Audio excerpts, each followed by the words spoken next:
సుందరాకాండ తాత్పర్యం 54వ సర్గ. తను తలపెట్టిన కార్యాలలో కృతకృత్యుడైన హనుమంతుడు లంకా నగరాన్ని సునిశ్చితంగా పరికిస్తూ సమధికోత్సాహంతో తదుపరి కర్తవ్యాన్ని గురించి యోచించసాగాడు. అంటే ఏం చేయాలని ఆలోచిస్తున్నాడట. ఇక నేను చేయవలసిన పని ఏం మిగిలి ఉంది? ఈ రాక్షసులకు ఇంకా తీవ్ర మనస్తాపం, దుఃఖం కలిగించడానికి ఏం చెయ్యాలి? అశోకవనం ధ్వంసమైంది. కొందరు యోధాగ్రేసరులైన రాక్షసులు నిహతులయ్యారు. రాక్షస సైన్యంలో కొంత భాగం నశించింది. ఇక నగర దుర్గాన్ని ధ్వంసమనొచ్చడం ఒక్కటే మిగిలి ఉంది. ఇప్పుడు పెద్దగా శ్రమపడకుండా లంకానగర దుర్గాన్ని ధ్వంసం చేసినట్లయితే ఇప్పటిదాకా నేను నెరవేర్చిన కార్యాలకు సార్థకత చేకూరుతుంది. నా తోక మీద ప్రజ్వలిస్తూ మండుతున్న అగ్నికి కృతజ్ఞతా సూచకంగా రాక్షసుల భవంతులను సంతర్పణ చేయడం న్యాయసమ్మతం. ఇలా యోచించిన హనుమంతుడు ఊవెత్తున లేస్తున్న అగ్నిజ్వాలలు సంతరించుకున్న తోకతో మెరుపులతో కూడిన మేఘం చందాన విరాజిల్లుతూ లంకానగరంలోని భవనాగ్రాల మీద సంచరించనారంభించాడు. ఆ కపీంద్రుడు ఉద్యానాలను, ప్రాసాదాలను పరికిస్తూ నిర్భయంగా ఒక రాక్షసుని గృహం మీద నుండి మరో రాక్షసుని గృహం మీదకు పోతూ సంచరించసాగాడు. మహాపరాక్రమవంతుడు, బలశాలి అయిన హనుమంతుడు వాయు వేగంతో మొట్టమొదట ప్రహస్తుని భవంతి మీదకు దూకి దానికి చిచ్చుపెట్టాడు. అక్కడి నుండి ఒక్క గెంతుతో మహాపార్శ్వని భవనం మీదకి దూకి దానికి నిప్పంటించాడు. అప్పుడు చెలరేగిన అగ్నిజ్వాలలు ప్రళయ కాలాగ్ని జ్వాలలను తలపింపజేశాయి అన్నమాట. అంటే కనిపించాయి. తదనంతరం తేజో విరాజమానుడైన హనుమంతుడు వరుసగా రాక్షస ప్రముఖులైన వజ్రద్రంశుని, సుకుని, సారణుని భవనాలను అగ్నికి ఆహుతి గావించాడు. తదుపరి హనుమంతుడు రావణుని కుమారుడైన ఇంద్రజిత్తు భవనాన్ని, ఆ ఊపులోనే రాక్షస శ్రేష్ఠులైన జంబుమాలి, సుమారుల గృహాలను అగ్నికి సంతర్పణ చేశాడు. తేజో విరాజమానుడైన వానరోత్తముడు తరువాత వరుస క్రమంలో రశ్మికేతుడు, సూర్యశత్రువు, హ్రస్వకర్ణుడు, దంష్టుడు, రోమసుడు, యుద్ధోన్మత్తుడైన మత్తుడు, ధ్వజగ్రీవుడు, విద్యుజిహ్వుడు, ఘోరుడు, హస్తిముఖుడు, కరాళుడు, పిశాచుడు, శోణితాక్షుడు, కుంభకర్ణుడు, మకరాక్షుడు, యజ్ఞశత్రువు, బ్రహ్మశత్రువు, నరాంతకుడు, కుంభుడు, నికుంభుడు, దురాత్ముడు మొదలైన రాక్షస ప్రముఖుల భవనాలకు మండుతున్న తన తోకతో అగ్ని ముట్టించి అగ్నిదేవుని ప్రీత్యర్థం ఆహుతిగా సమర్పించాడు. అయితే ఒక్క విభీషణుని భవనం జోలికి మాత్రం పోలేదు. గొప్ప కీర్తిశాలి అయిన హనుమంతుడు ప్రముఖులు, సుసంపన్నులు అయిన రాక్షసుల భవనాలను వాటిలోని అమూల్య సంపదలతో సహా దగ్ధం గావించాడు.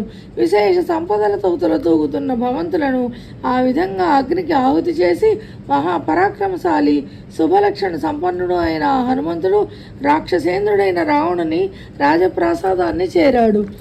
నానావిధ రత్నాలతో అలంకృతమైనది, సర్వమంగళ శోభితమైనది, మేరుమందర పర్వతాల చందాన మహోన్నతమైనది అయిన ఆ రావణ రాజసౌధానికి మహావీరుడైన హనుమంతుడు తన తోక చివర ప్రజ్వలిస్తున్న అగ్నిని అంటించి ప్రళయకాల మేఘంలా గర్జించాడు.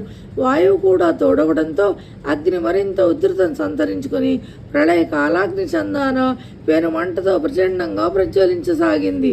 వాయువు దోహదం చేస్తుండటంతో అగ్నివేగం ఉధృతమై ప్రజ్వలిస్తున్న మంటలు నాలుకలు చాపి పయనిస్తున్నట్లు ఒక ఇంటి నుండి మరొక ఇంటికి క్షణాల్లో వ్యాపించే బంగారు కిటికీలు గల ముత్యాలతో, మణులతో, రత్నాలతో అలంకరింపబడిన మహాభవనాలు ప్రజ్వలిస్తున్న మంటలకు కాలి కూలిపోసాగాయి. చేసుకున్న పుణ్యం తరిగిపోగా ఆకాశం నుండి కింద పడుతున్న సిద్ధుల భవనాల చందాన ఆ ప్రాసాదాలు నేలమట్టం కాసాగాయి. ఉత్సాహం నీరు కాగా వీరత్వము, సంపత్తి కోల్పోయిన రాక్షసులు తమ ఇళ్లను మంటల నుండి కాపాడుకోవడానికి పరుగులెత్తుతూ అయ్యో, ఈ వానరుడి రూపంలో సాక్షాత్తు అగ్నిదేవుడే వచ్చిపడ్డాడు అంటూ గగ్గోలు పెట్టసాగారు. ఆ సమయంలో కొందరు చంటి బిడ్డల తల్లులు బిడ్డలను చంకన వేసుకొని జుట్టుముడి వీడిపోతున్నా పట్టించుకోకుండా మంటలు ఆవరించిన భవంతుల నుండి కిందకు దూకసాగారు. అలా దూకుతున్న స్త్రీలు ఆకాశంలోని మేఘాల నుండి పడుతున్న మెరుపు తీగల్లాకారం వచ్చారు. మహోజ్వల అగ్ని కీలలకు దగ్ధమవుతున్న భవనాల నుండి వజ్రాలు, పగడాలు, వైడూర్యాలు, ముత్యాలు, వెండి మొదలైన ధాతువులు కలగలిసి కరిగి ద్రవరూపం సంతరించుకుని వింత రంగుల్లో ప్రవహించడం హనుమంతుడు చూశాడు. ఎన్ని కట్టెలు, ఎంత గడ్డి వేసినా అగ్ని తృప్తి చెంది చల్లబడకపోగా మరింత ఉధృతంగా మండుతోంది. అదేవిధంగా ఎంతమంది రాక్షసులను హతమార్చినా హనుమంతుడికి తృప్తి కలగలేదు. హనుమంతుడు ఎందరో రాక్షసులను నేలకూల్చినప్పటికీ భూమి కూడా తృప్తి చెందలేదు. నగరంలో ఉవ్వెత్తులు లేస్తున్న అగ్నిజ్వాలలు కొన్ని చోట్ల కింసుక పుష్పాల రంగులోను, అంటే మోదుగ పుష్పాల రంగులోను, మరికొన్ని చోట్ల బూరుగ పువ్వుల వర్ణంలోను, ఇంకా కొన్ని చోట్ల కుంకుమ రంగును సంతరించుకొని విభిన్నంగా ప్రకాశిస్తూ కానవచ్చాయి. రుద్రుడు త్రిపురాలను దగ్ధం చేసిన చందార మహాత్ముడు, వాయు వేగం గలవాడు అయిన హనుమంతుడు లంకా నగరాన్ని దగ్ధం చేశాడు. మహాశక్తివంతుడైన హనుమంతుడు ముట్టించిన అగ్ని బాగా రాజుకొని లంకా నగరం అంతా ఒక చోటు కూడా విడవకుండా వ్యాపించింది. ఆ తర్వాత అగ్నిజ్వాలలు లంక నెలకొని ఉన్న త్రికూట పర్వతాగ్రంపై దాకా ఎగిశాయి. వాయువు తోడవడంతో ఆ అగ్ని పొగలేని మంటలు గలదై ప్రళయకాలాగ్ని చందార మహావేగంతో ఆకాశమంతా ఎత్తుకు వ్యాపించింది. రాక్షసుల శరీరాలనే ఆజ్యంతో అగ్నిజ్వాలలు మరింతగా విజృంభించాయి. కోటి సూర్యుల ప్రకాశంతో సమానమైన తేజస్సుతో ఆ మహాగ్ని జ్వాలలు లంకా నగరాన్ని ఆవరించాయి. ఆ అగ్నిజ్వాలలే కాక ఆ అగ్ని వేడిమికి నివాస గృహాలు పెఠేల్మంటూ బద్దలవుతూ ఉంటే పిడుగుల వంటి శబ్దాలు జనించి నగరం యావత్తు వ్యాపించసాగాయి. బ్రహ్మాండమే బద్దలైపోతుందా అన్నట్లు ఆ పిలపలారావాలు వినవచ్చాయి. మోదుగ పువ్వు వంటి ఎర్రని వర్ణాన్ని సంతరించుకున్న అగ్నిజ్వాలలు విరుముట్లు గొలిపే కాంతులతో పైకెగసి ఆకాశ పర్యంతం వ్యాపించాయి. తమ దారిలో తారసపడ్డ సమస్తాన్ని దగ్ధం చేసిన తరువాత ఆరిన మంటల నుండి బయలుదేరిన పొగచే ఆవృతమైన మేఘాలు నల్ల కలువల చందానం ఒప్పారుతూ ప్రకాశించాయి.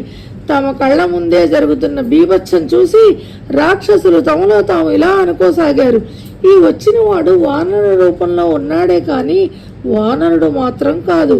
వజ్రాయుధధారి, దేవతల ప్రభు అయినా ఇంద్రుడైనా కావచ్చు, లేదా సాక్షాత్తు యముడో, వరుణుడో, వాయుదేవుడో అయి ఉంటాడేమో.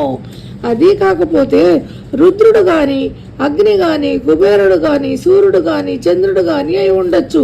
ఏదీ కాకపోతే ఇతడు సాక్షాత్తు ఆ కాలపురుషుడే అయి ఉండాలి. లేకపోతే సకల జీవకోటికి సృష్టికర్త, పోషకుడు అయిన బ్రహ్మదేవుని ఆగ్రహావేశం రాక్షస సంహారార్థం ఈ వానర రూపం దాల్చి ఇక్కడికి వచ్చిందా ఏమిటి? లేకుంటే అనంతము, అవ్యక్తము, ఊహాతీతము, అఖండము, అద్వితీయము అయిన వైష్ణవ తేజం తన మాయచే రాక్షస వినాశానికి వానర రూపం దాల్చి వచ్చిందా? ప్రాణి సమూహాలతో, గృహాలతో, వృక్షాలతో సహా ఆ లంకా నగరం క్షణాల్లో దగ్ధమవుతుండడం చూసి పలువురు రాక్షస నాయకులు ఒక చోటు గుమిగూడి పై విధంగా అనుకోసాగారు. ఈ రీతిలో సత్వరమే రాక్షసులు, అశ్వాలు, రథాలు, ఏనుగులు, మృగాలు, పక్షి సముదాయాలు, వృక్షాలు వీటితో కూడుకున్న లంకా నగరం దగ్ధం అవుతూ ఉండడంతో నగరంలో ఎల్లెడలెత్తుతున్న రోదన ధ్వనులు మిన్నుముట్టాయి. అయ్యో తండ్రి, హా కుమార, హా ప్రియ, అయ్యో మిత్రమా, పుణ్యఫలంగా లభించే ఓ భోగమై జీవితమా అంటూ విలువిల్లాడుతూ రాక్షసులు రోధించసాగారు. వారి హృదయ విదారక దీనారావాలతో వాతావరణం పూర్తిగా నిండిపోయింది. హనుమంతుడు క్రోధాగ్ని ప్రభావంతో సర్వత్రా వ్యాపించిన పెనుమంటలతో, మరణించిన మహావీరులతో, తిరోగమించిన సైనికులతో ఆ లంకా నగరం అప్పుడు శాపానికి గురై ధ్వంసమైన నగరాన్ని పోలి ఉంది. దిక్కు తోచక భయంతో విలవిల్లాడుతున్న రాక్షసులతో సర్వత్రా మిన్నంటే అగ్నిజ్వాలలు వ్యాపించిన ఆ లంకా నగరం బ్రహ్మదేవుని కోపాహుతికి గురై నాశనం కాబడిన భూభాగంలో కానరావడాన్ని మహాత్ముడైన హనుమంతుడు చూశాడు. గొప్ప వృక్షాలతో అలరాడుతున్న అశోకవనాన్ని ధ్వంసం చేసి తదనంతరం జరిగిన యుద్ధంలో మహావీరులైన అనేక మంది రాక్షసులను మట్టుపెట్టి లంకానగరంలో బారులు తీరి ఉన్న అసంఖ్యాక భవనాలను అగ్నికి ఆహుతి గావించి ఆ వాయునందనుడైన హనుమంతుడు ఇప్పుడు ప్రశాంతంగా నిలబడ్డాడు. తన వలాగ్రాన ప్రజ్వలిస్తున్న మంటలు అంటే తోక చివరి భాగంలో ఉన్న మంటలు జ్వాలల మాలగా తోపిస్తుండటంతో విచిత్రమైన త్రికూట పర్వతం మీద నిలబడ్డ వానర శ్రేష్ఠుడైన హనుమంతుడు కిరణ పుంజాలతో ప్రకాశిస్తున్న సూర్యుని చందాన భాసించాడు.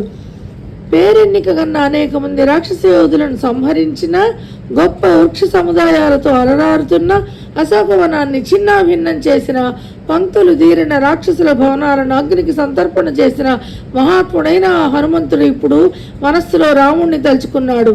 అదే సమయంలో వానర వీరులలో ప్రధానుడు, అపరిమిత బల సంపన్నుడు, వాయువేగం కలవాడు, గొప్ప బుద్ధిశాలి, సర్వశ్రేష్ఠుడు అయిన హనుమంతుని దేవతలందరూ వేనోళ్లు ప్రశంసించారు. మహా తేజవంతుడైన హనుమంతుడు అశోకవనాన్ని ధ్వంసం చేసి రణరంగంలో రాక్షస వీరులను పరిమార్చి రమ్యమైన లంకా నగరాన్ని దహనం గావించి ఉజ్వల వదనార విందడే తేజరిల్లాడు. అప్పుడు ఆ లంకా నగరం అగ్ని జ్వాలల్లో దగ్నమవుతూ ఉండడం చూసి దేవతలు, గంధర్వులు, సిద్ధులు, మహర్షులు ఎంతో ఆశ్చర్యం చెందారు. వానరోత్తముడైన హనుమంతుణ్ణి చూసి సమస్త ప్రాణులు అతన్ని సాక్షాత్తు ప్రళయ కాలాగ్నిగా భావించి భయభ్రాంతులైనాయి. లంకానగరంలో హనుమంతుడు సృష్టించిన బీభత్సాన్ని తిలకించిన సకల దేవతలు, గంధర్వులు, విద్యాధరులు, నాగులు, యక్షులు, సమస్త భూతాలు మేరమీరిన ఆనందం పొందారు. శ్రీమద్ వాల్మీకి రామాయణమున సుందరకాండలోని 54వ సర్గ తాత్పర్యం సమాప్తం. Hi friends, welcome to Radha's all in one. Please like, share and subscribe my channel. Comment also please. Thank you for watching.